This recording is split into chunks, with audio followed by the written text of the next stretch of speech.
4 hours in a commercial freezer at -4 degrees kills most people.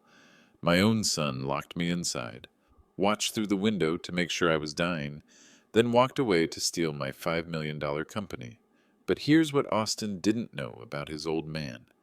In chess, sometimes the king plays dead to deliver the final checkmate. And this story has more reversals than a mountain highway in a blizzard. I survived that freezer.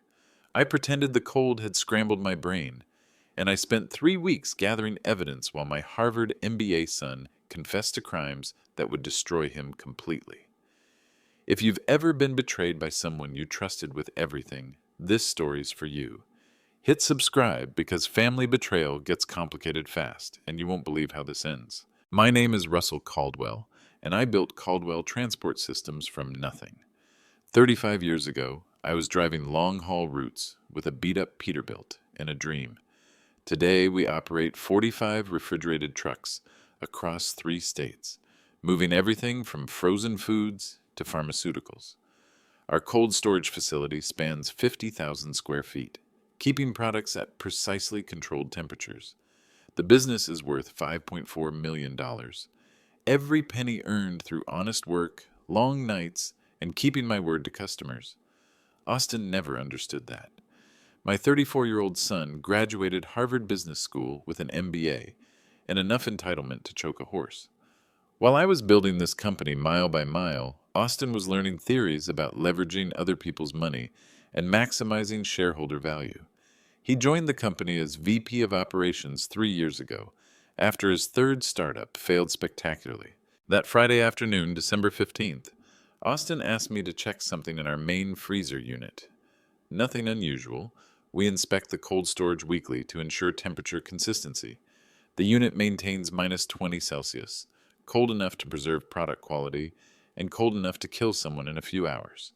At exactly 4:15 p.m., I stepped inside to examine a shipment of frozen seafood destined for a restaurant chain. The heavy door clicked behind me. I turned to see Austin through the small window, his hand on the external lock. Our eyes met. His face showed no emotion, no hesitation, just cold calculation. "Austin!" I shouted, pounding on the insulated door. "What the hell are you doing?" He leaned close to the window. "I'm sorry, Dad, but you're never going to sign those papers willingly." The lock engaged with a metallic snap. My breath began forming clouds in the frigid air.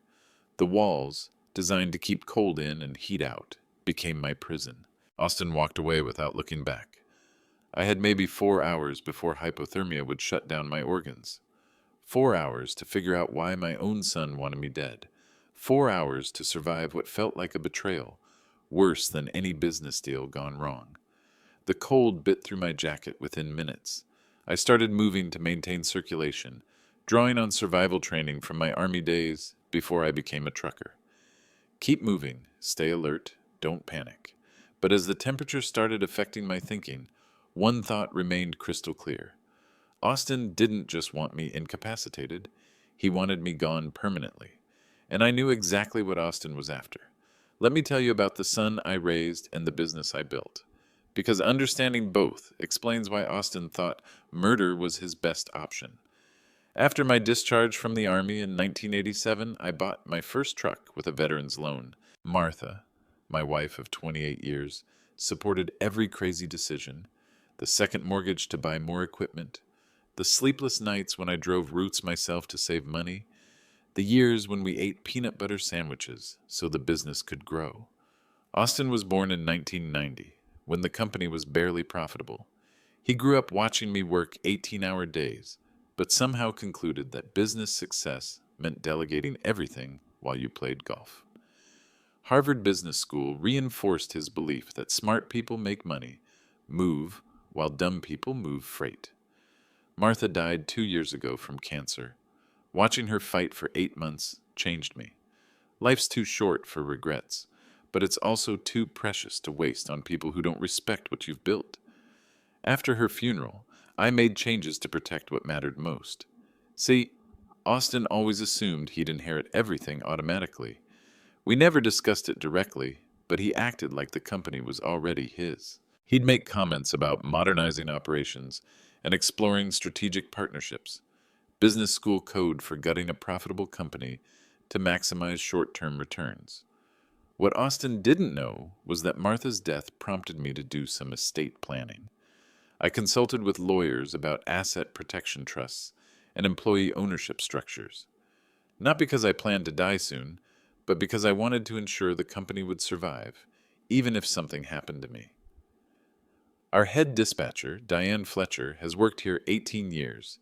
She knows every driver, every route, every customer preference. Diane represents the kind of loyalty that built this business. People who show up regardless of weather, who solve problems instead of creating them, who understand that reputation takes decades to build and minutes to destroy. In recent months, I'd been feeling clumsy, bruising easily, nearly fell down the office stairs twice. At 66, I figured age was catching up. My doctor, Dr. Martinez, suggested regular checkups to monitor blood pressure and circulation, but there's something else Austin didn't know about me, something that would save my life in that freezer and ultimately destroy his. After Martha died, I installed a comprehensive security system throughout the facility, not just for theft prevention, though that was the official reason I gave Austin. I wanted to monitor everything, to understand who was truly loyal and who might be taking advantage of a grieving widower. The cameras recorded continuously, storing footage on encrypted servers. Austin had been acting strange lately. Frequent bathroom breaks, unusual energy followed by periods of exhaustion. Staying late with our CFO, Monica Sterling, supposedly reviewing financial projections. Phone calls he'd take outside, claiming they were personal. Monica joined the company 14 months ago with impressive credentials and references. Austin recommended her hiring, praising her experience with corporate restructuring and strategic partnerships. She was attractive, professional, and always eager to work late on special projects. I'm not naive. A 34-year-old son and a 31-year-old CFO working late together could mean many things. But in a family business worth millions, personal relationships and financial decisions get complicated quickly. 3 weeks before Austin locked me in the freezer, I received an interesting phone call. A representative from Mega Freight Corporation wanted to discuss acquiring Caldwell Transport Systems. They offered $7.2 million, significantly above market value for a company our size. When I mentioned this to Austin, his reaction was immediate and intense. Dad, this is exactly the opportunity we've been waiting for. Mega Freight is a major player. They could scale our operations nationally. I asked Austin how Mega Freight had gotten our financial information. He claimed they'd done their research, identified us as a strong regional player worth acquiring. But something felt wrong. Mega Freight insisted on all cash transactions, no due diligence period, and quick closing. That's not how legitimate business acquisitions work. Still, I agreed to consider their proposal. Family businesses face succession challenges, and maybe Austin was right about needing an exit strategy. Maybe I was being an old-fashioned trucker who couldn't adapt to modern business practices. But I also started paying closer attention to company finances. Austin had signature authority for transactions under $50,000, standard practice for operational efficiency. Monica prepared monthly financial reports that always showed steady profitability and controlled expenses. Diane Fletcher, however, mentioned some irregularities, invoices from vendors she didn't recognize, payments to consulting firms that weren't providing visible services, equipment purchases that never seemed to arrive at our facilities. When you've run a business for 35 years, you develop instincts about cash flow and operational costs. Something wasn't adding up, but I couldn't identify the specific problem. Now, trapped in a freezer at minus 20 Celsius, those instincts were screaming that Austin's attempt to kill me wasn't spontaneous desperation. This was planned, calculated, and connected to financial motives I was only beginning to understand. My core body temperature was dropping. My fingers were going numb despite constant movement. But my mind was becoming sharper, more focused. Austin had made a crucial mistake. He assumed that killing me would solve his problems. But there was something my Harvard-educated son didn't know about his old man. Something that would turn his perfect murder into his complete destruction. The cold was becoming dangerous. My breath created ice crystals that fell like snow in the artificial winter Austin had created. But as hypothermia started affecting my extremities, my mind began connecting dots I'd missed while trusting my only son. Those frequent bathroom breaks Austin took weren't about bladder problems. The unusual energy followed by exhaustion wasn't work stress. The nose rubbing, jaw clenching, and dilated pupils I'd dismissed as allergies weren't seasonal reactions. My son was using cocaine. Everything made sense now. The desperate need for quick money, the willingness to sell the company to Mega Freight at any price, the late nights with Monica Sterling, probably planning how to extract maximum value before anyone discovered what they'd been doing. But cocaine addiction was expensive. Harvard MBAs with drug habits needed significant cash flow to maintain their lifestyle, which meant Austin had been stealing from Caldwell Transport Systems long before Mega Freight made their convenient offer. I pulled out my phone to call for help, but cell reception inside the freezer was non-existent. The insulated walls that kept products frozen also blocked radio signals. Austin had chosen his murder weapon carefully. My jacket wasn't designed for extended exposure to -20 Celsius. Commercial freezers are built for short-term access, not human survival. I had maybe 3 hours before hypothermia would become irreversible. But I'd survived worse conditions during Army winter training. The key was maintaining core body temperature through constant movement and controlled breathing. I started doing push-ups, jumping jacks, anything to keep blood circulation active.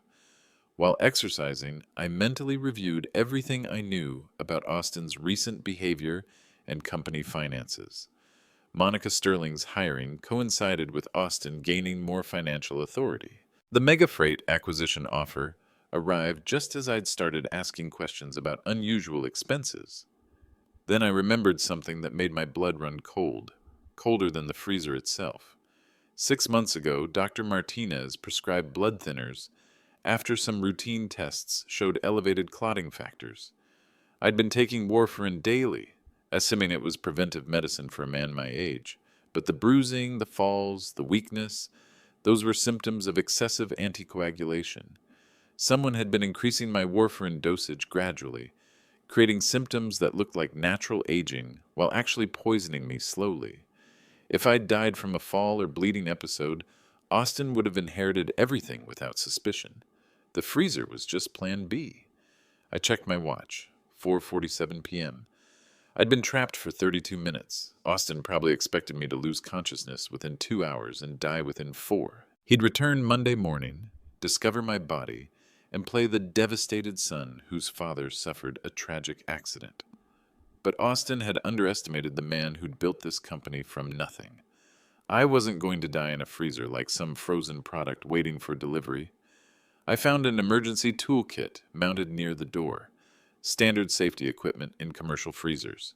The kit included a manual release lever for situations exactly like this.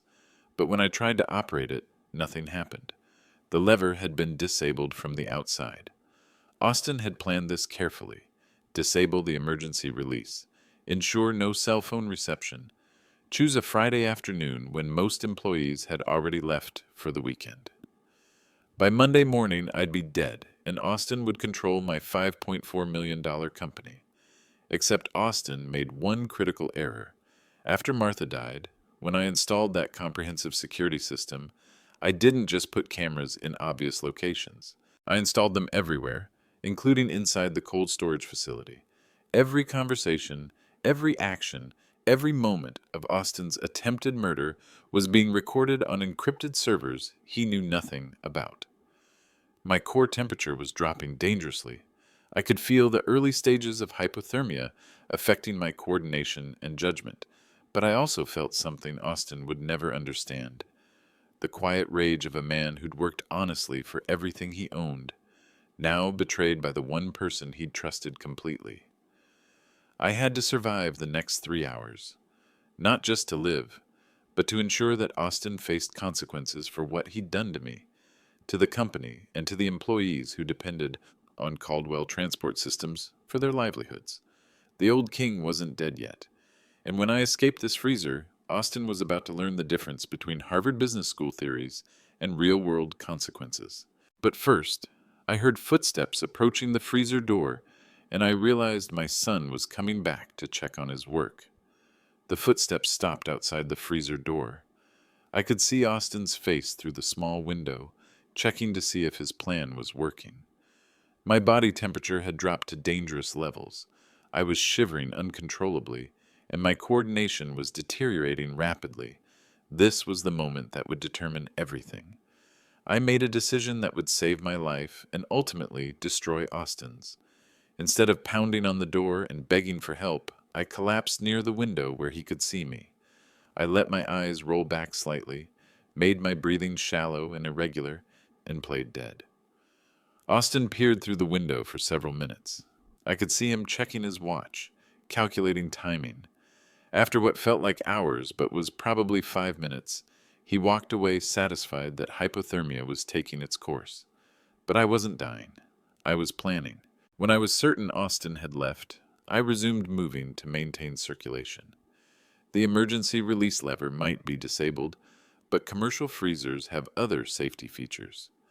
I found the interior light panel and used the toolkit to remove the housing. The wiring behind the panel included emergency power circuits that connected to the building's main electrical system. It took 40 minutes of careful work with numb fingers, but I managed to cross the right wires to trigger the building's fire alarm system. The alarms would automatically unlock certain doors and activate emergency protocols. The freezer door clicked open. I stumbled out into the loading dock area, my core body temperature somewhere around 94 degrees. Hypothermia was setting in, but I was alive and mobile. The fire alarm was echoing through the empty building, and I knew Austin would return to investigate. I needed to get to the hospital immediately for medical attention, but I also needed to make critical decisions about how to handle Austin's attempted murder.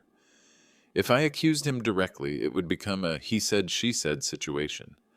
Austin would claim I'd accidentally locked myself in the freezer due to confusion or medical issues. But what if Austin believed his murder attempt had succeeded, at least partially? What if I pretended that the hypothermia had affected my memory and cognitive function? I drove myself to the emergency room, telling doctors I'd accidentally gotten locked in our commercial freezer and couldn't remember exactly what happened. They treated me for mild hypothermia and scheduled follow-up neurological tests to check for any brain function effects. Dr. Martinez was on call that evening. When he examined me, I mentioned feeling confused about recent events, having trouble remembering conversations and appointments. I asked him to run comprehensive blood tests, claiming I'd been feeling weak and disoriented for weeks. "Mr. Caldwell, let's check your warfarin levels, along with everything else. Sometimes blood thinner dosages need adjustment, especially as we age." Perfect. Dr. Martinez would discover the excessive anticoagulation without me having to make direct accusations. I spent Saturday in the hospital, under observation. Austin visited Sunday afternoon, playing the concerned son perfectly. He brought flowers, asked worried questions about my condition, and expressed relief that I'd survived the accident. "Dad, I'm so glad you're okay. You seemed confused when I found you in the loading dock area Friday evening. Do you remember how you ended up in the freezer?" This was my test. Could I convincingly play the confused victim while gathering evidence of Austin's crimes? I remember going to check something, maybe the seafood shipment. Then everything gets fuzzy. Did I fall? I felt so cold, but I can't remember why I was in there so long. Austin's relief was visible. "Don't worry about work stuff, Dad. Monica and I will handle everything while you recover. You just focus on getting better." Monica's such a good employee. You two work well together. Yes, she's been invaluable for strategic planning. We've been reviewing the mega freight acquisition proposal. When you're feeling better, we should discuss moving forward with that deal. Beautiful. Austin believed the hypothermia had affected my memory enough that I couldn't piece together his murder attempt. He thought I was now a manageable problem. a confused old man who could be manipulated into signing over the company. I returned home Monday with instructions to rest and avoid stressful decisions. Austin insisted on stopping by daily to check on me and help with any business issues that required my attention. What Austin didn't know was that my memory was perfect. I remembered every detail of Friday afternoon, every moment of his calculated attempt to kill me. I also remembered every suspicious financial transaction, every late-night meeting with Monica, every conversation about selling the company to Megafreight. Dr. Martinez called Tuesday with blood test results. My warfarin levels were dangerously elevated, nearly 3 times the therapeutic dose. He wanted to see me immediately to adjust my medication and investigate how the overdose had occurred. Mr. Caldwell, these levels could cause serious bleeding episodes. Have you been taking extra doses by mistake? Maybe forgetting that you already took your daily pill? I don't think so, doctor. I use a weekly pill organizer that Austin fills for me every Sunday. He's been so helpful since Martha died. Dr. Martinez paused. Austin fills your medication organizer? Yes, he insists on helping with my prescriptions. Says he wants to make sure I don't miss any doses. The silence on the phone told me Dr. Martinez was connecting the same dots I'd already connected.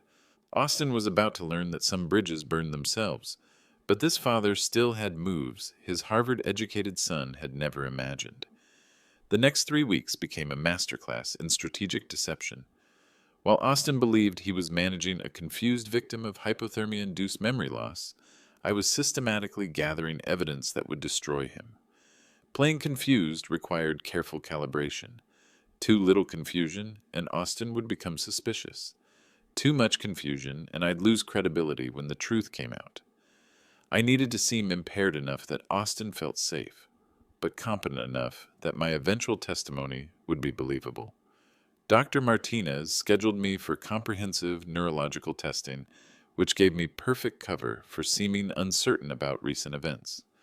When Austin visited, I'd ask him to remind me about business decisions or recent conversations. He was always eager to help, often providing information I already knew while revealing details he didn't realize were incriminating. Dad, remember we discussed the Mega Freight acquisition? You were excited about the $7.2 million offer. You said it would be a good exit strategy before the industry becomes more competitive. I never said anything of the sort, but Austin needed me to believe I had agreed to sell. Monica's been working late on the due diligence documentation. She says Megafreight wants to close quickly, which is good for us. Cash deals are always better than stock swaps in acquisitions like this. Monica Sterling. I needed to understand her role in Austin's scheme. During one of Austin's visits, I pretended to be napping on the couch when Monica called his cell phone.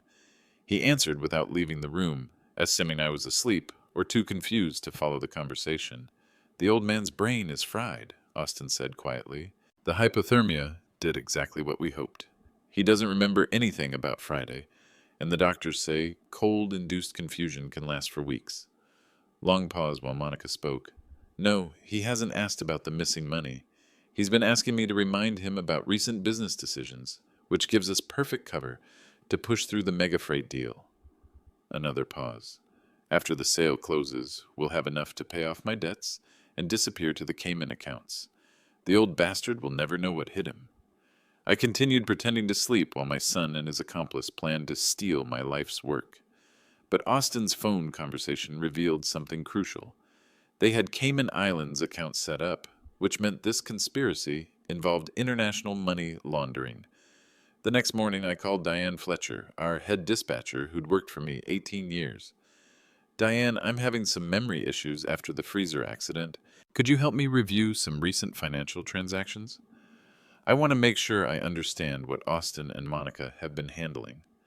Diane was loyal, thorough, and suspicious of Austin from the day he joined the company. Mr. Caldwell, I've been wondering about some of those invoices myself. We've been paying consulting fees to companies I can't find any record of actually providing services. What kind of consulting fees? Alpine Advisory Services, Summit Strategic Solutions, Peak Performance Partners. Each invoice is just under $50,000, which keeps them below your signature threshold. Austin approves them as operational expenses. $50,000 was Austin's spending limit without my authorization. He'd been systematically stealing just under the threshold that would require my approval. Classic embezzlement technique: stay below detection limits while accumulating significant amounts over time. Diane, could you quietly compile records of all payments to those consulting firms over the past 14 months? Also, any other unusual expenses that don't match actual services or deliveries? Already started, Mr. Caldwell. Something's been bothering me about our books since Monica arrived. Loyal employees are worth their weight in gold. Diane understood that protecting the company meant protecting the jobs of 47 drivers and support staff who depended on Caldwell Transport Systems. I also called our longtime attorney, Patricia Hawkins, who'd handled Martha's estate planning. Patricia, I need to discuss some asset protection strategies. After my accident, I'm concerned about ensuring business continuity if something happens to me. We met privately at her office. I explained Austin's behavior, the suspicious acquisition offer from Mega Freight, and my concerns about financial irregularities. I didn't mention the attempted murder yet. That required more evidence. Russ, if you suspect embezzlement, we need to involve law enforcement and forensic accountants. But first, let's protect your assets through an irrevocable trust structure. Patricia explained that I could transfer ownership of Caldwell Transport Systems to an employee trust, removing it from my personal estate while maintaining operational control during my lifetime. If Austin was planning to inherit the company after murdering me, this trust would make his crimes pointless. How quickly can we implement this? If you're certain about the decision, I can have documents ready within a week. I signed the trust papers that Thursday, transferring the company to an employee ownership structure with Diane Fletcher as trustee. Austin would inherit exactly nothing from my estate. But I wanted to catch Austin in the act of confessing his crimes, which required careful planning. Through my confused conversations with Austin, I learned that Megafreight planned to finalize the acquisition within 2 weeks. Austin was pressuring me to sign preliminary agreements, claiming that my signature was needed for due diligence documentation. Dad, these are just standard forms to allow Megafreight access to our financial records. Nothing binding, just part of their evaluation process. The documents Austin wanted me to sign were actually transfer agreements that would give him power of attorney over all company assets. If I signed them while seemingly confused from hypothermia effects, Austin could argue that I'd made those decisions competently. I needed professional help to trap Austin properly. The evidence Diane was compiling would prove embezzlement, but attempted murder required a different approach. I called Detective Raymond Torres with the Economic Crimes Unit, who I'd met during a Chamber of Commerce presentation about commercial fraud prevention. Detective Torres, I believe my son has been embezzling from my company and may have attempted to murder me. I need advice about gathering evidence that will hold up in court. Mr. Caldwell, those are serious accusations. Are you willing to wear a wire? Monday morning, I would discover just how far Austin was willing to go to steal my company. But this time, every word would be recorded by the FBI, and my Harvard-educated son was about to confess to crimes that would put him in federal prison for 25 years. Detective Torres met me Saturday morning at a restaurant 30 miles from town where Austin wouldn't accidentally see us together. With him was FBI agent Sarah Chen, a specialist in white-collar crime and wire operations. Mr. Caldwell, your situation involves multiple federal crimes: embezzlement, money laundering through offshore accounts, elder abuse, and potentially attempted murder. We need to document Austin's crimes carefully to ensure convictions. Agent Chen explained the wire procedure. I'd wear a recording device during my next meeting with Austin, hoping to get him to confess details about the embezzlement, his relationship with Monica Sterling, and ideally something about the freezer incident. The key is making Austin feel safe, Detective Torres advised. He believes you're confused and manageable. Let him think he's controlling the conversation while you guide him toward admissions. Sunday afternoon, Austin arrived for his regular visit. I was wearing the FBI wire, which looked like a hearing aid device attached to my collar. Austin noticed it immediately. Dad, what's that thing you're wearing? Oh, this? Dr. Martinez recommended it. The hypothermia affected my hearing somehow. I have trouble following conversations without it. Perfect cover. Austin relaxed immediately, assuming my hearing aid was medical equipment rather than recording equipment.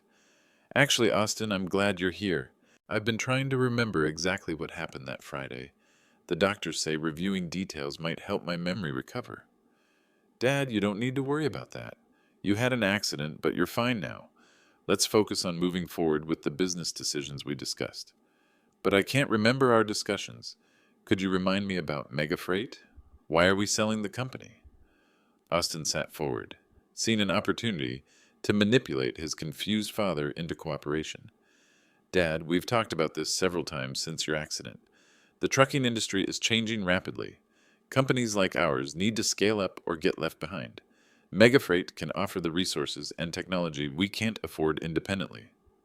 7.2 million seems like a lot of money.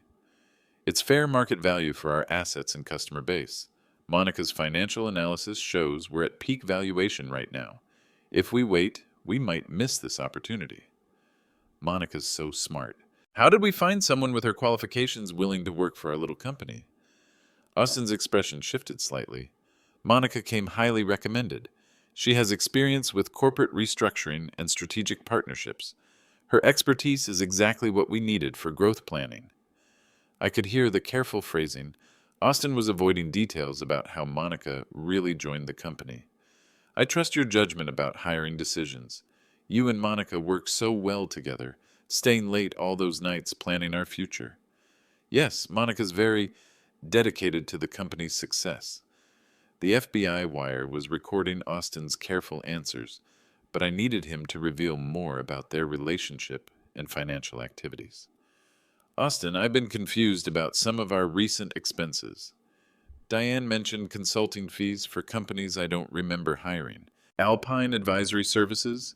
Summit Strategic Solutions? Could you remind me what services they provide? Austin's composure slipped momentarily. Those are legitimate business consultants, Dad. We've been modernizing operations and needed expert advice on regulatory compliance, route optimization, technology upgrades, standard stuff for companies our size. Of course, I'm sure you made good decisions. It's just that Diane couldn't find records of what services they actually provided. Diane doesn't understand modern business consulting. These firms provide strategic advice and market analysis. Their value isn't always visible in day-to-day operations. Austin was deflecting, but the wire was recording his explanations about phantom consulting firms. I decided to push further. The mega freight deal sounds complicated. Will there be enough money to pay off any debts the company might have? What debts are you worried about? I don't know. Sometimes I feel like there are financial obligations I'm forgetting about. Maybe personal debts that might affect the business? Austin went very still.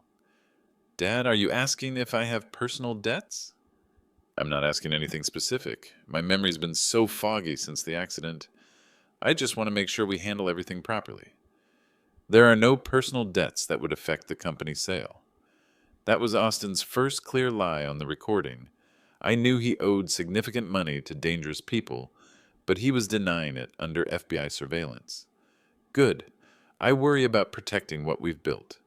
This company represents 35 years of work. Every employee, every customer relationship, every truck in our fleet represents sacrifice and commitment. I understand that, Dad. That's why the Megafreight acquisition makes sense. They'll preserve what you built while expanding our capabilities. Austin seemed to be getting more comfortable, which meant it was time for the critical questions. Austin, can I ask you something that's been bothering me? Of course. That Friday when I had the accident, how did you find me? I've been trying to remember the sequence of events. Austin's breathing changed slightly. The wire would pick up this physiological response along with his words. I came back to the office to get some files I'd forgotten. I heard the fire alarm and found you collapsed near the loading dock. You seemed disoriented and couldn't remember how you'd gotten out of the freezer. The fire alarm? I don't remember that. You probably triggered it somehow while trying to get help. Commercial freezers have safety systems designed to prevent exactly what happened to you. Austin was lying about the fire alarm timing, but more importantly, he was lying about finding me collapsed. He'd actually triggered the fire alarm himself after discovering that I'd escaped the freezer. I'm grateful you came back for those files. What would have happened if you hadn't found me? Dad, let's not think about that. You're safe now, and that's all that matters. But Austin was about to discover that his father had been thinking about it constantly, and tomorrow's meeting with Megafreight would reveal just how dangerous his underestimation of the old man had become. The FBI analysis of Austin's recorded statements revealed patterns of deception, but Agent Chen wanted more evidence before making arrests. The Wire had captured Austin lying about his debts, providing false explanations for the consulting firm payments, and misrepresenting how he'd found me after the freezer incident. However, we needed direct evidence of the embezzlement and clear proof of attempted murder. Mr. Caldwell, we're going to conduct a parallel financial investigation while you continue gathering evidence. But I need to warn you, if Austin realizes you're not actually confused, you could be in physical danger. Detective Torres arranged for forensic accountant Elena Vasquez to examine Caldwell Transport Systems' books secretly. Elena would trace the payments to Alpine Advisory Services, Summit Strategic Solutions, and Peak Performance Partners to determine where the money actually went. Meanwhile, I continued playing confused while gathering intelligence about Austin and Monica's plans. During the next week, Austin visited daily to discuss the Megafreight acquisition and pressure me towards signing transfer documents. Wednesday afternoon, Austin brought Monica Sterling for what he called a strategy session about finalizing the sale. Monica was smooth, professional, and completely focused on manipulating a supposedly confused old man into surrendering control of his company. Mr. Caldwell, I've prepared detailed financial projections showing how the Megafreight acquisition will benefit everyone. Your employees will have job security with a larger company, and you'll receive fair compensation for 35 years of hard work. That sounds good, Monica. Austin trusts your analysis, so I trust it too. The acquisition timeline is aggressive, which requires some immediate decisions about corporate structure and asset transfers. We need your signature on several documents to move forward. Monica spread papers across my kitchen table, power of attorney forms, asset transfer agreements, and what appeared to be corporate dissolution documents. These look complicated. Could you explain what each document does? Austin answered quickly. They're just preliminary agreements, Dad. Nothing final until you meet with Megafreight executives next week. But I could read legal documents perfectly well despite my performance. The power of attorney would give Austin complete control over company assets. The asset transfer agreements would move ownership to a shell corporation controlled by Austin and Monica. The dissolution documents would terminate employee contracts and pension obligations. This seems like a lot of paperwork for a preliminary meeting. Monica smiled reassuringly. Complex transactions require careful documentation, but don't worry about understanding every detail. Austin and I have reviewed everything with legal counsel. What legal counsel? I've been using Patricia Hawkins for 30 years. Austin's expression tightened. We're using corporate specialists who understand acquisition transactions better than small-town attorneys. That confirmed my suspicion that Austin was avoiding Patricia Hawkins deliberately. He knew Patricia would protect my interests rather than facilitate his theft. Austin, could you explain again why Megafreight wants to buy our company? I still feel confused about why a large corporation would be interested in Caldwell Transport. Dad, we've discussed this multiple times. Megafreight is expanding their cold storage logistics network. Our regional routes and customer relationships are valuable to them. Monica added, Megafreight operates in 43 states. Acquiring established companies like yours is more efficient than building new operations from scratch. I pretended to consider this explanation while noting that neither Austin nor Monica had actually researched Megafreight's legitimacy. Their eagerness to close quickly suggested they didn't care whether the buyer was legitimate. They just wanted to extract money before anyone discovered their embezzlement. What happens to our employees after the sale? Megafreight will evaluate staffing needs and make retention decisions based on operational requirements, Monica replied. Translation: they'd fire everyone and liquidate assets. Thursday morning brought devastating news that changed everything. Elena Vasquez called with preliminary findings from her financial investigation. Mr. Caldwell, the embezzlement is much worse than we initially suspected. Austin and Monica have stolen approximately $680,000 over 14 months through the fake consulting firms, but that's just the beginning. Elena had traced the money flow from Alpine Advisory Services through several shell corporations to offshore accounts in the Cayman Islands. But her investigation revealed a second layer of fraud. They've also been inflating operating expenses and skimming the difference. Fuel costs, equipment maintenance, insurance premiums, everything's been padded by 10 to 15%, with the excess going to accounts controlled by Austin and Monica. And the total theft exceeded $1.2 million, which elevated their crimes from misdemeanor embezzlement to major federal fraud. There's something else, Mr. Caldwell. Mega Freight Corporation isn't a legitimate trucking company. It's a shell corporation registered in Delaware 2 weeks ago. The $7.2 million acquisition offer is completely fraudulent. This revelation hit me like a physical blow. Austin wasn't just stealing from the company.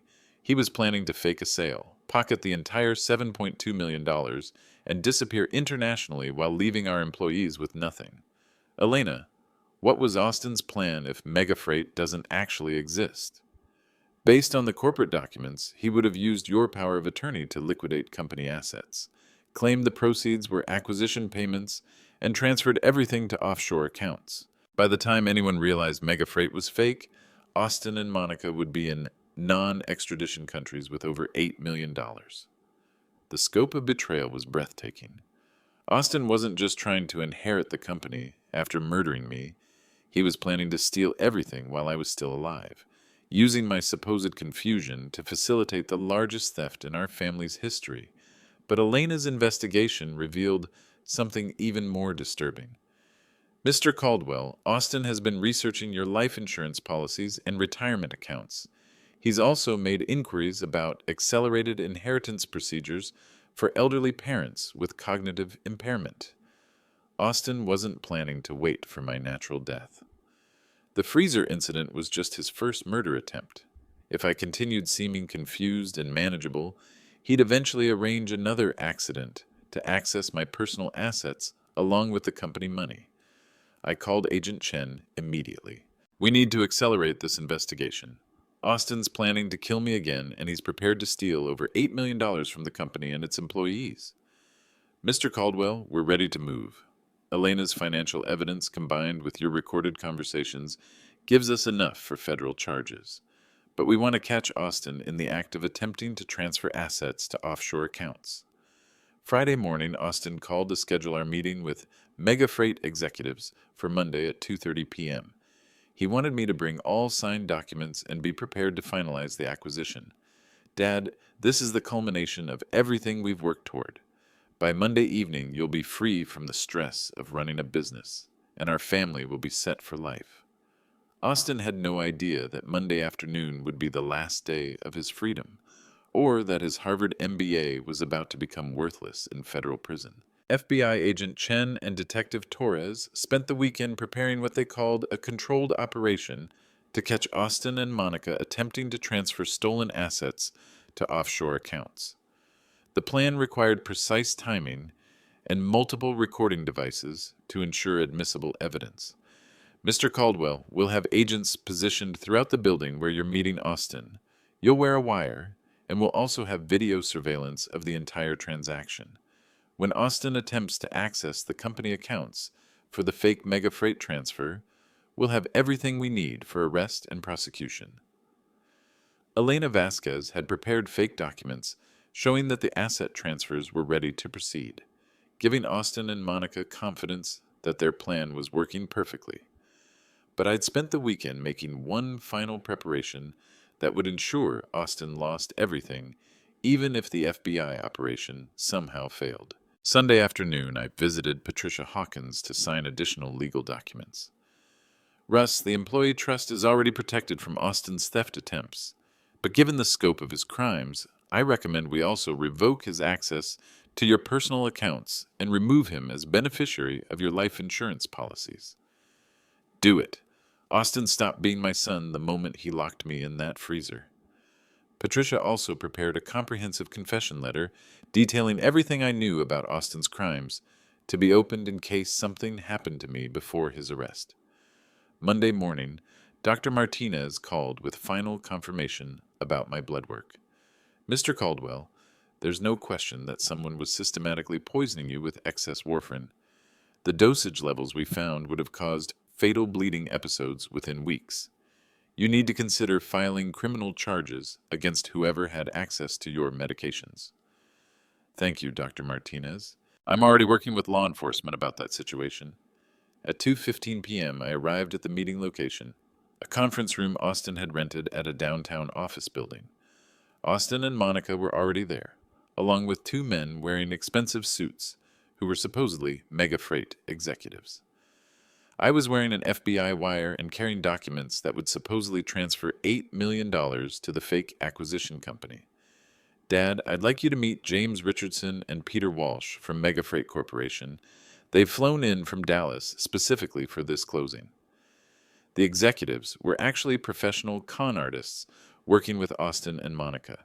Agent Chen had identified them through financial records showing payments from Alpine Advisory Services for consulting that was actually money laundering coordination. Mr. Caldwell, we're excited about acquiring Caldwell Transport Systems. Your company has an excellent reputation in the regional market, Richardson said smoothly. Thank you. Austin tells me you're paying $7.2 million. That's correct. We're prepared to transfer funds immediately upon execution of the acquisition documents. Monica spread the papers across the conference table. The same power of attorney and asset transfer agreements she'd shown me earlier, plus additional documents authorizing immediate fund transfers to offshore accounts. Mr. Caldwell, these documents formalize our discussion about corporate ownership transfer. Once you sign, Megafreight will assume all assets and liabilities of Caldwell Transport Systems. I picked up the first document, pretending to read it carefully. This gives Austin power of attorney over all company accounts? Temporarily, yes, Austin explained. I'll need access to coordinate the asset transfer with Megafreight's financial team.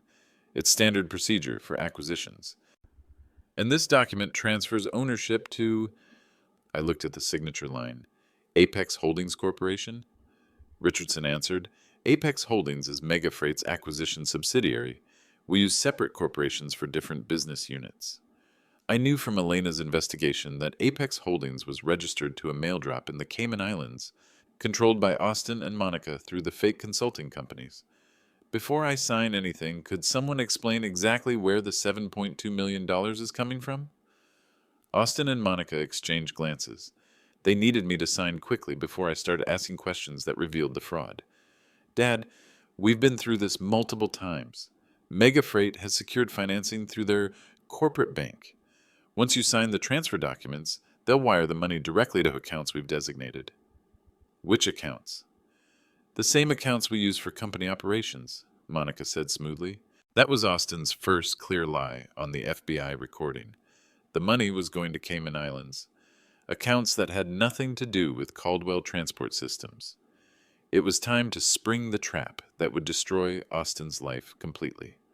I signed the first document with a shaky hand, playing the confused elderly man one last time. Austin watched eagerly as I moved to the second paper. Austin, I want to make sure I understand what's happening here. After I sign these documents, Megafreight will own Caldwell Transport Systems, and you'll receive $7.2 million to distribute according to our agreement? That's exactly right, Dad. And our employees will be protected under Megafreight's operations? Absolutely. They'll evaluate staffing needs, but experienced drivers are always valuable. Austin was lying smoothly, but the FBI wire was recording every word. I signed the second document, then hesitated at the third paper, the one that would actually transfer money to the Cayman Islands accounts. This final document authorizes immediate fund transfer. Could you explain the routing information? I see account numbers I don't recognize. Monica leaned forward. Those are temporary holding accounts Mega Freight uses for large transactions. The money will be redistributed according to the acquisition agreement. Redistributed how? Austin's patience was wearing thin. Dad, you don't need to understand every detail of corporate finance. Monica's expertise ensures everything's handled properly. But I built this company over 35 years. I want to understand where the money's going. Richardson, the fake mega freight executive, checked his watch. Mr. Caldwell, we have a strict deadline for this transaction. International wire transfers must be initiated before 4 o'clock p.m. to process today. The pressure tactics confirmed this was a con game, but I needed Austin to reveal more details for the FBI recording. Austin, help me understand something. If Megafreight is buying the company, why are you so involved in the financial arrangements? Shouldn't they handle their own money transfers? Austin's composure cracked slightly. Dad, I'm representing your interests in this transaction. Monica and I have spent months negotiating terms that maximize value for our family. Our family? Yes, you and me. We're partners in this business, and we both benefit from a successful sale. Austin was claiming partnership in a company he'd been stealing from systematically.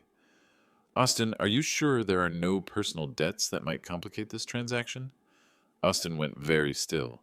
Why do you keep asking about personal debts? Because if you owe money to dangerous people, they might interfere with our business operations. I don't know what you're talking about. Austin, do you use cocaine? The room went silent.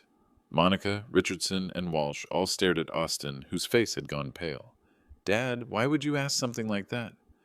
Because cocaine dealers usually want their money back, and people who owe them sometimes make desperate decisions. Austin stood up abruptly. I think the hypothermia affected your thinking more than we realized. Maybe we should postpone this meeting until you're feeling clearer. Austin, sit down. Something in my voice made him comply. The confused elderly man act was over. Austin, do you remember locking me in the freezer on December 15th at 4:15 p.m.? Austin's breathing changed. Dad, you're confused. You had an accident. Do you remember watching me through the window to make sure the hypothermia was working? That never happened. Do you remember coming back to check if I was dead? Monica started gathering papers. Mr. Caldwell, you're clearly experiencing memory problems from your accident. Perhaps we should reschedule when you're feeling better. Monica, do you remember telling Austin on the phone that my brain was fried and you'd finally be free to access the Cayman accounts? Monica went white. I never said anything like that. Austin, do you remember confessing that you'd locked me in the freezer and would do it again if necessary? That's impossible. You were practically dead. Austin had just confessed to attempted murder on an FBI wire. I stood up slowly. Austin, the temperature was minus 20 Celsius. 4 hours of exposure usually kills a person. You knew that when you disabled the emergency release and walked away. You can't prove anything. It's your word against mine. Actually, Austin, I can prove everything. I reached for my collar and removed the FBI recording device, placing it on the conference table. This conversation has been recorded by the Federal Bureau of Investigation. Every lie, every confession, every detail of your plan to steal $8 million and murder your father. Austin stared at the device in horror. That's not a hearing aid. No, son, it's evidence. The conference room door opened, and Agent Chen entered with 3 FBI agents and Detective Torres. Austin Caldwell and Monica Sterling, you're under arrest for embezzlement, elder abuse, attempted murder, money laundering, and conspiracy to commit fraud. Austin looked at me with pure hatred.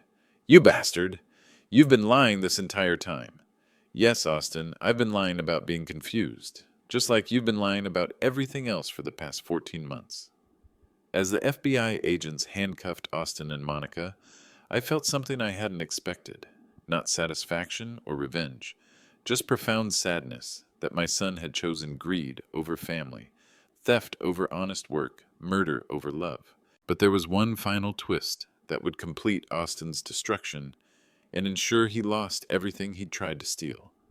Agent Chen read Austin and Monica their Miranda rights, while Richardson and Walsh, the fake megafreight executives, sat in stunned silence, realizing they'd been recorded confessing to fraud conspiracy.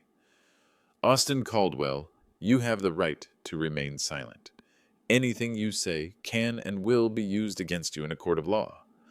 Austin struggled against the handcuffs. This is entrapment. My father manipulated me into saying things I didn't mean. Actually, Austin, you just confessed to attempted murder on federal recording equipment.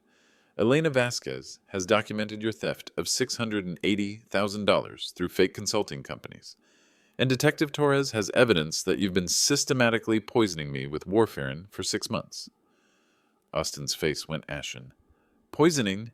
Dad, I would never.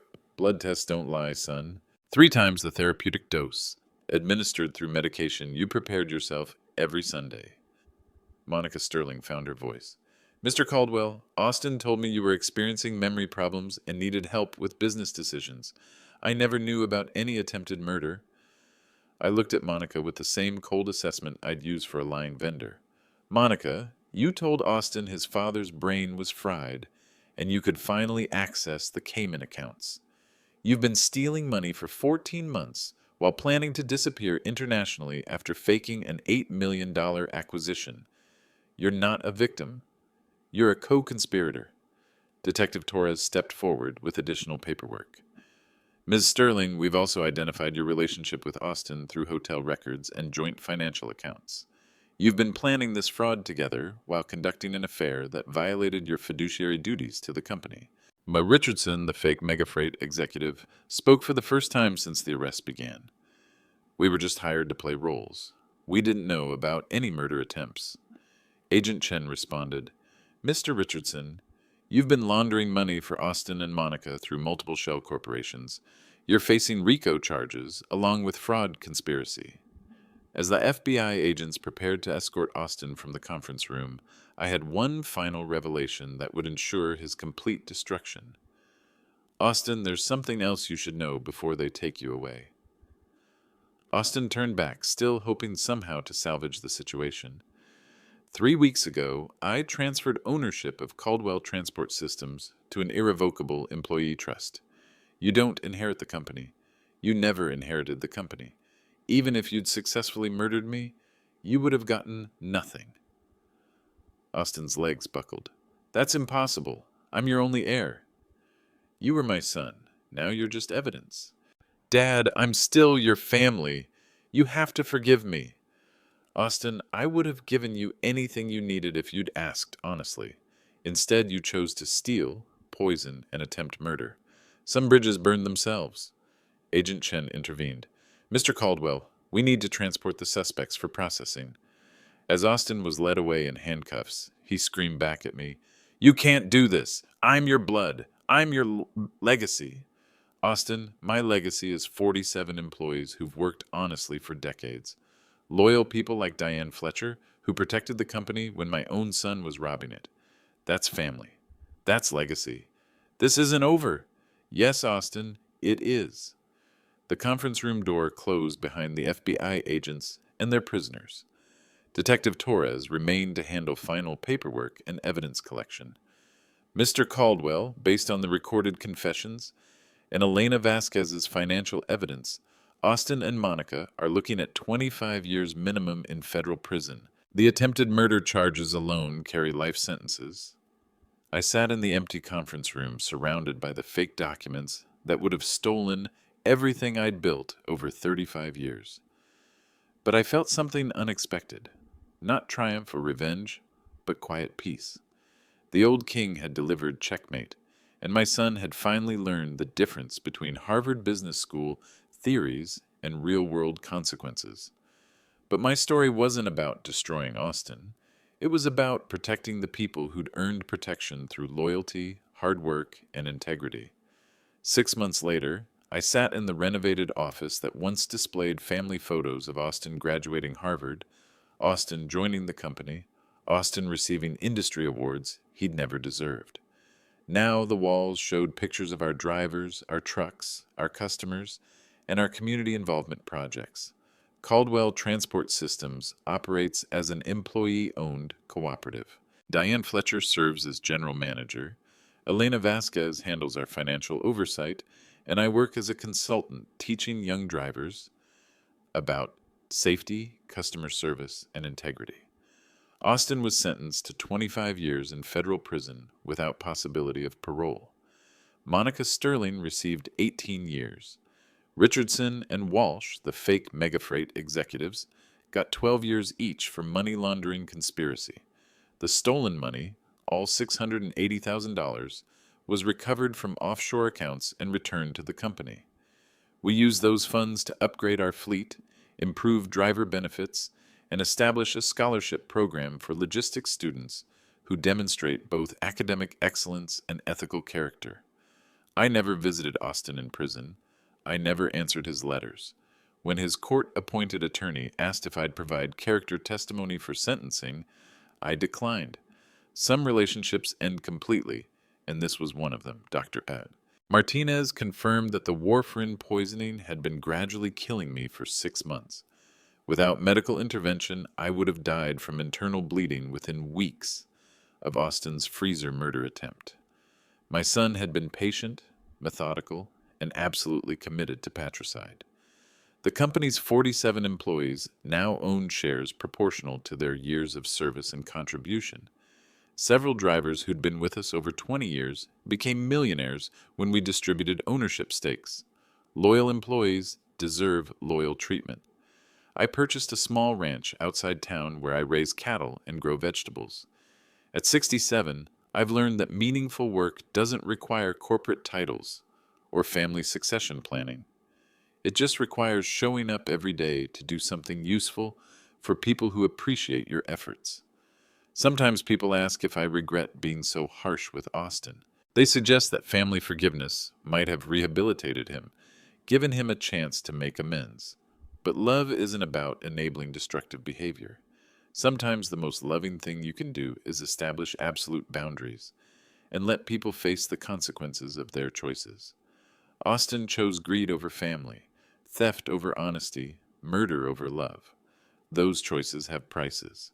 If you've ever had to make difficult decisions about family members who've betrayed your trust, share your story in the comments. Sometimes cutting ties completely is the most loving thing you can do, for them and for yourself. Because real family isn't about blood relations. It's about people who show up, work hard, and protect what matters most.